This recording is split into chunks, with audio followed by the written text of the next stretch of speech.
everyone, I'm Celine from Blue Calla Patterns and welcome to the video tutorial for the Milkweed Tote. The Milkweed Tote is a really easy pattern. I wouldn't call it overly difficult.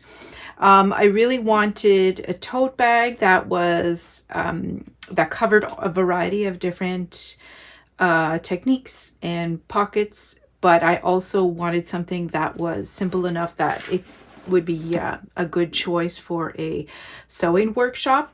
I don't really have too many tote bags that are appropriate for workshops. Some of them take too long to make, so I wanted to come up with something that I could promote as a workshop pattern. So I'm going to go through how the bag looks on the outside and the inside. And then we're going to go through the usual, the supply list and what's included in the pattern. So it is a fairly large bag. Now I don't have the cover page that has the measurements. So it is, at the top here, it's 17 inches. And it's about 12 inches high. And then the bottom is about 6 inches deep, so about 6 inches roughly. The measurements on the cover of the pattern are probably more accurate. I'm just kind of eyeballing it here because I don't have a measuring tape. So there are two large exterior pockets on both sides of the bag. So there's one here and then there's one here, and then you'll see that the handles are actually sewn into the top edge of those exterior pockets. And the pockets, I've used some twisted strap rings, but you can just use regular rectangle rings. Or if you have some other decorative rings, you can use those. The handles are 1 inch wide, so just keep that in mind. There's also a removable crossbody strap, and we're just using 1.5 inch wide webbing for this crossbody strap. The pattern has been written so that you're using cork or vinyl exterior. You can use, and I think it takes into account that this pocket here would be fabric, but you can also use cork or vinyl for it. So the entire exterior can be made in cork or vinyl. And I used a combination of the two, but you can use all vinyl, all cork. It really doesn't matter. Of course, the adjustable strap is in webbing. The handles are in vinyl or cork if you wish. And then it does have a zipper closure. And the lining is, all of the lining pieces are in waterproof canvas. I feel like that's a pretty popular material right now. So I think going forward, a lot of my patterns are going to be using waterproof canvas. Now, if you want to use cotton, that's not a problem. All you have to do is interface it with a fusible woven interfacing. So keep that in mind when you're looking at the supply list, that you're going to need some fusible woven interfacing for all of the lining pieces. Inside the bag, there is one zipper pocket, and I used a zipper overlay along the opening. It's just easier to use a zipper overlay when you're using waterproof canvas. And then there are 3 large slip pockets inside, and I just used a piece of cotton as a double fold binding piece for the top edge, but you can use a single fold piece of cork or vinyl if you wish. So that choice it's up to you. And there is no interfacing if you're using cotton. It's just the cotton fabric, that's it. And then it's an oval bottom, but don't be afraid about the oval. This oval doesn't have really sharp curved corners, and it's super easy to sew on, so no need to worry about that. Now I've only put 4 purse feet, but the pattern recommends 6. It's up to you. You can use 4 or 6. That's a personal preference thing.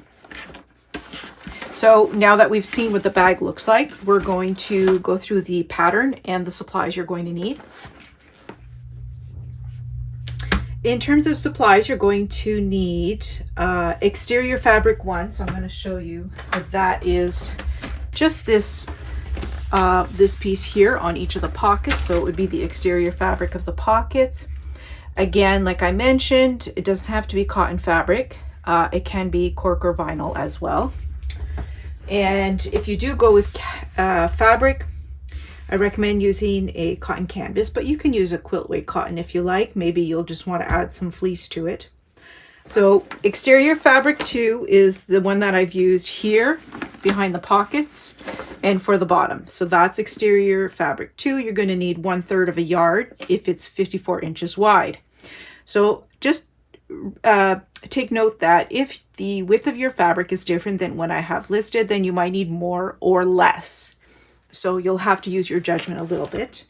And then the contrast fabric, that's what you see in the black, that you're going to need 1/2 yard, and also assuming that that is 54 inches wide. And then your lining fabric, which I mentioned earlier, is waterproof canvas.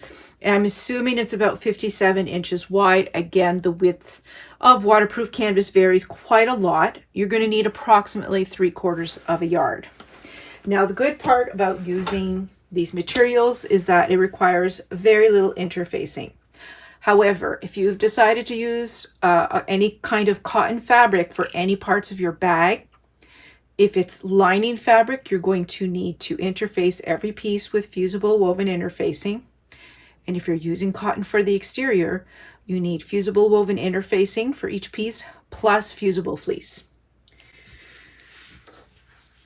So if you're doing as I'm doing, the biggest amount of fusible woven interfacing you might need is a fat quarter. And that is only if you've decided to do the front of the pocket here and here in cotton.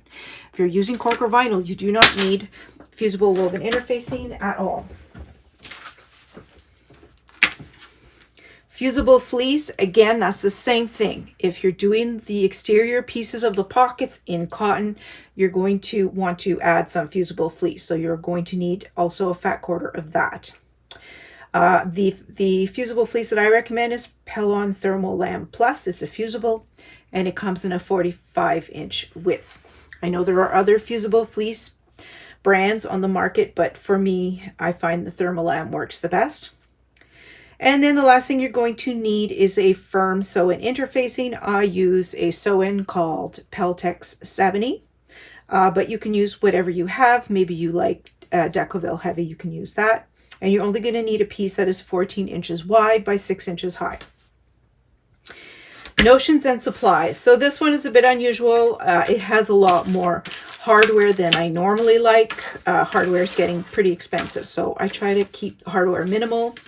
But this one here, it does have quite a bit of hardware.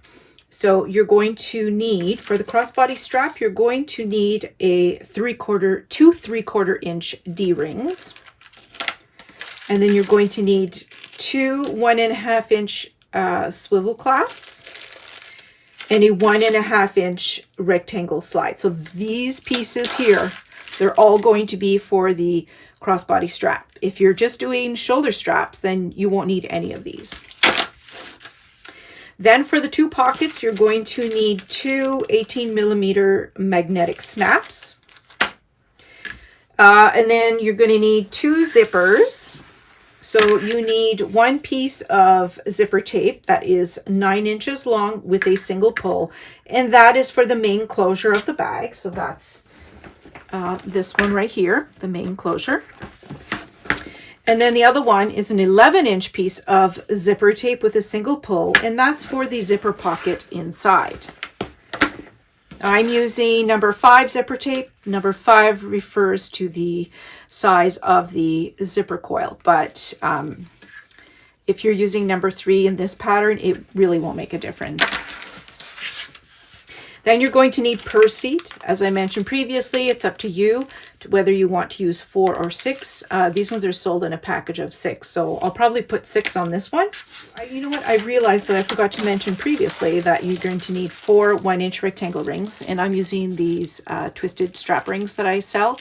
I really like them. They're just kind of fancy. So you can use regular rectangle rings if you like. And then you need a metal zipper end. That's going to be for the end of our zipper, just to finish it off nicely. And then you're going to need 1.5 yards of 1.5 yards of 1.5 inch wide webbing. That's a lot of 1.5s. And then other things you might need, of course, are your pins or clips. I'm going to be using clips because I'm not using fabric. Some fabric glue would be nice. I use Fabri-Tac. Okay, so clips, fabric glue, coordinating thread, obviously. A pressing cloth or Teflon sheet if you're planning on fusing any interfacing to cork or vinyl, which I usually try to avoid. Some duct tape just to cover your the prongs of your magnetic snaps. You can use any like packing tape or whatever if you don't have duct tape. And then some double-sided tape that's going to be used just in a couple of places. Installation of the zipper pocket, for example. So that's all you need in terms of supplies. Now going through the pattern here. So print out your pattern pieces. I've already printed them all out. And there are some cut on the fold pieces, which I hate doing. So what I actually do is I print out 2 copies of everything and I tape them together at the fold line. But if you don't mind cutting on the fold, then you don't have to print 2 copies of the cut on the fold pattern pieces. So that is up to you. Now, when you're printing your pattern pieces, make sure you're printing them out in Adobe Reader on a regular size paper and make sure that the scaling is set to actual size. So you're going to need to print out 2 copies of bottom firm interfacing. So they should be shaped like this. You're going to tape those together at the dashed line in the center. Now, in all of my past videos, I do go over how I tape pieces together. I cut one of the pieces at the dash line and then the other one, I leave a little extra paper so that they can be overlapped before taping. And that way they kind of last longer. Sometimes the tape can split and the pieces fall apart. So I try to avoid that by overlapping my pieces a little bit. And then again, like I mentioned, if you don't like cutting on the fold, you want to print out 2 copies of a center panel. So that's this one. Inner band and the lining pattern pieces, and then you just tape them together at the fold line. Now, any pieces that have symbols at a dash line, you match up those symbols and you tape those to get those pieces together at those lines. So there's a few, I think there's 1 or 2 pieces that are like that. Yeah, so the center panel, the side panel, you'll see there's these little symbols. So you're taping the lines that have matching symbols together. So before we go through all of the pieces that you need to cut using the cutting chart, I just wanted to point out that on pages 4 and 5, you're going to find first a set of labels that you can use to label all of your cut pieces. I like to use just my pattern pieces to label them, but if you want to use something smaller, you can go ahead and cut these labels out and use them. And then on page 5, I've named all the different parts of the bag so that when you're going through the cutting list, you can match these up and know which pieces that you're cutting. It also helps you pick out your material. If you want to do a different placement than I've done, then it can help you figure out how much you need extra of every material, extra, less, whatever you've decided. Now on page 3, there is a cutting chart.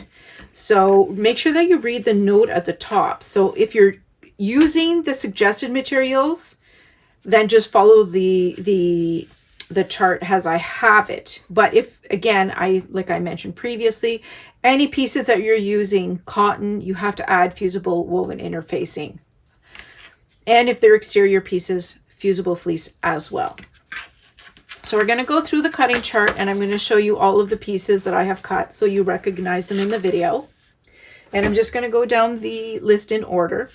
Now, there are pattern pieces for most of them, but if you don't like using pattern pieces, you want to cut to measurements, you can go ahead and do that. The only pieces that can't be cut to measurements are the bottom pieces because obviously they're not rectangular. So you do need to print at least the bottom firm interfacing and the bottom piece. Now, let's start with the center panel. So this is the center panel pattern piece. Okay. And like I mentioned previously, I don't like cutting on the fold. So your piece will either look like this Or if you're like me and you don't like cutting on the fold and you've printed out 2 copies, then it'll look like this. So there is a line with symbols that you should have taped together. Let's just flip it over. So that's the other half right here. So the pieces that I have cut using this pattern piece are all of these. So with this one pattern piece, you're going to cut out 2 different things. You're going to cut out the center panel. This is where the center panel, it's this piece of cork right here behind the pocket. That's the center panel. So you're going to cut out 2 of those. And I'm cut them out of this really pretty blue cork. I think it's called denim blue. I'm not sure. And it's 10 inches wide by 12 inches high. So you should have 2 pieces. I don't need interfacing for them because mine are in cork. Then if we go down to the next line in the cutting chart, we have the center pocket. So you'll see center pocket fold line. You're going to fold down the pattern piece at that line, and then we're using this bottom portion to cut out more pieces. So I've decided to use a cotton canvas for my pocket for this pattern, for this video, I should say. So these are going to be my exterior pocket fabric. And because I'm using a cotton canvas, I have cut a piece of matching fusible woven interfacing and fusible fleece, which I'm going to fuse to the wrong side of the cotton canvas. And because I have 2 pockets, I've done that twice. And the lining, I've decided I'm going to be using waterproof canvas throughout the whole bag. So I've just cut 2 pieces of the waterproof canvas for the lining of the pocket. No interfacing is needed for waterproof canvas. Okay, so that's all of the pieces for the first 2 lines in the cutting chart, the center panel and the center pocket.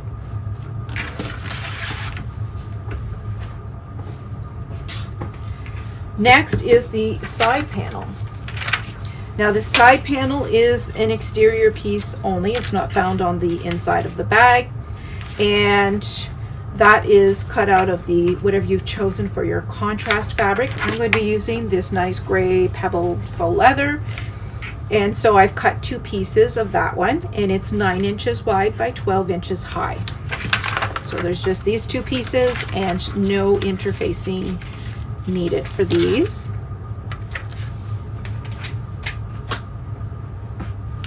Next is the inner band. So this is what the inner band looks like, and I'll show you what it looks like on the bag. Again, see there's a fold line, so I printed out 2 and taped them together. This is the inner band here and here. So you need 2 pieces, no interfacing, and mine is going to be in the pebbled faux leather. Next, so I'm not going to go through all of the dimensions for every piece because they're very clearly written in the cutting chart as well as on each of the pattern pieces. So now I'm just going to go by name. Next is the lining. So the lining, it has changed. I made some changes to it.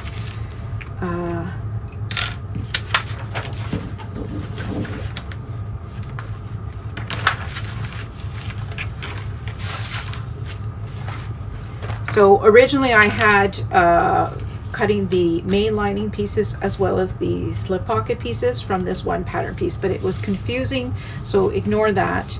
I've created a separate pattern piece for the slip pocket in the most recent version of the pattern. So just ignore this one line here and ignore this part here. That's not going to be on your pattern piece. I just didn't want to print it all out again in waste paper.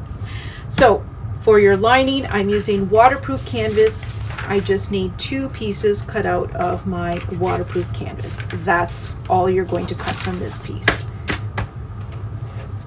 And then in the most recent version of the pattern, there's going to be a slip pocket pattern piece. This is the piece that I cut from that pattern piece. This is the slip pocket piece. Now it looks very high, but that's because we're going to be folding it in half, so it's actually going to be like this. zipper overlay. So I did create a pattern piece for this, but if you want, you can just cut it to measurements, which is, let's see, 11 by 2.5 inches high, and then you can just leave it as a rectangle, or you can cut these angled corners if you like. It's up to you. But there is a pattern piece in the pattern to use to cut out this piece. And again, it's in the contrast fabric, so that gray pebbled faux leather, and you just need the one piece, no interfacing. For your zipper pocket, there is no pattern piece for these ones, I believe. I think it's just cut to measurements. So they are 11 inches wide by 7 inches high, and you just need to cut 2 pieces out of the waterproof canvas. Okay, next is the bottom. So out of the bottom, you're going to cut 2 pieces. You're going to cut your exterior fabric 2 and your lining fabric. Now, I decided to just use all gray faux leather. I didn't cut it out of the blue cork.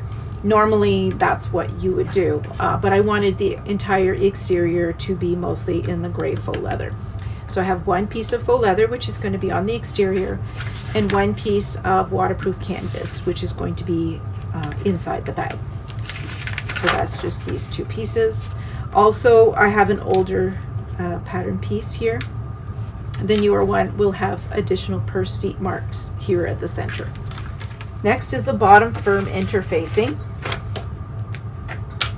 And so this is, I wrote to only cut out 1, but it really depends on whatever interfacing you're using. So this one here, it is Peltex, but sometimes they come a little bit thinner, and I found it to be too thin for such a large bag. So I actually cut 2 this time, and I'm going to glue those together and use those in the bottom of the bag. But if yours is stiffer than this one, then you only need the 1 piece. So the D-ring connectors, they are just cut to measurements, and they are 1.5 inches wide by 3 inches high, and you only need the 2 pieces in either exterior fabric 2 or contrast fabric, whatever you've decided to use. So like I mentioned, I'm only using cork for the back of my pocket, of my exterior pocket, the center panel, but the rest I'm using all the gray faux leather. So you just need the 2 pieces without interfacing, and then your rectangle ring connectors. So I'm going to show these on the bag. I don't want to get anyone confused here.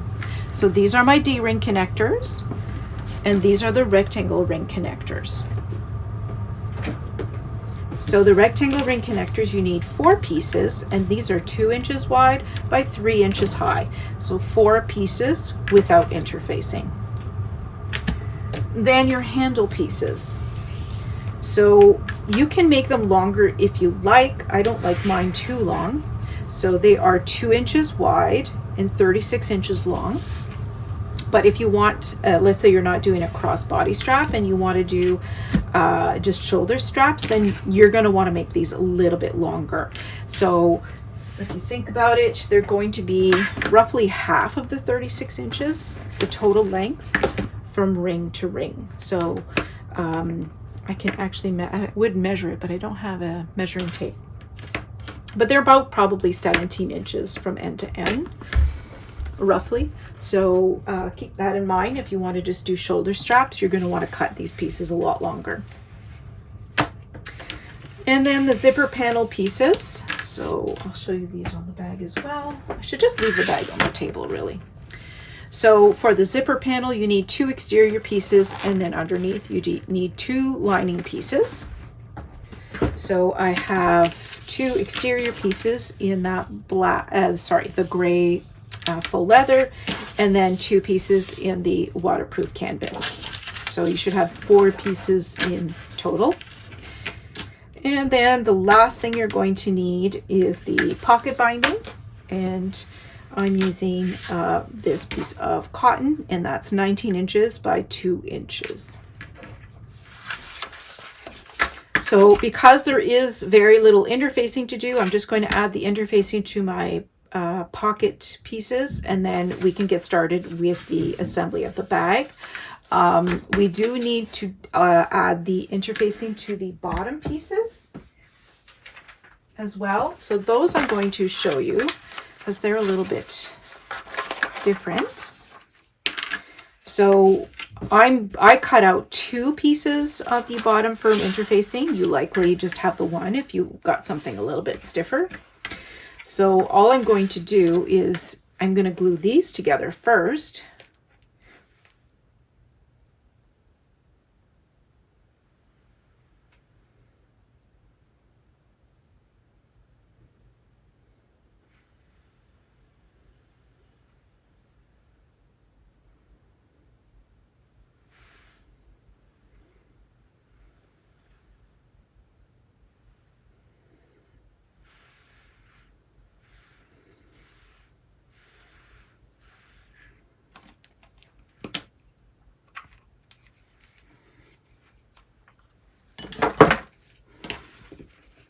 Okay, so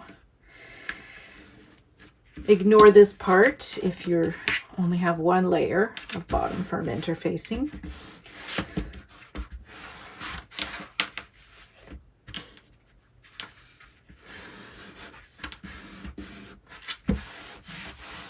Okay, then you're going to need the bottom exterior piece. So set aside the lining piece. You're going to need the exterior piece. And we're going to glue this to the wrong side centered. Glue and add a layer here. So when I'm gluing this to cork or vinyl, I am a bit, I make sure that there's not big globs of glue because some cork or vinyl doesn't react very well if there's too much glue. I've seen the top layer of cork lift if there's too much glue. It just doesn't like to get soppy wet with glue. Okay, so now we're just going to glue this to the wrong side centered. So you're looking to have about 1/2 inch all the way around the bottom firm interfacing piece. And then I'm just going to place something heavy on that until the glue has completely dried. Also, just a note, if you don't have any glue, you can use double-sided tape to glue the bottom firm interfacing to the bottom piece. Okay, so now that this is ready, we can move on to the next video and start the exterior assembly of our bag.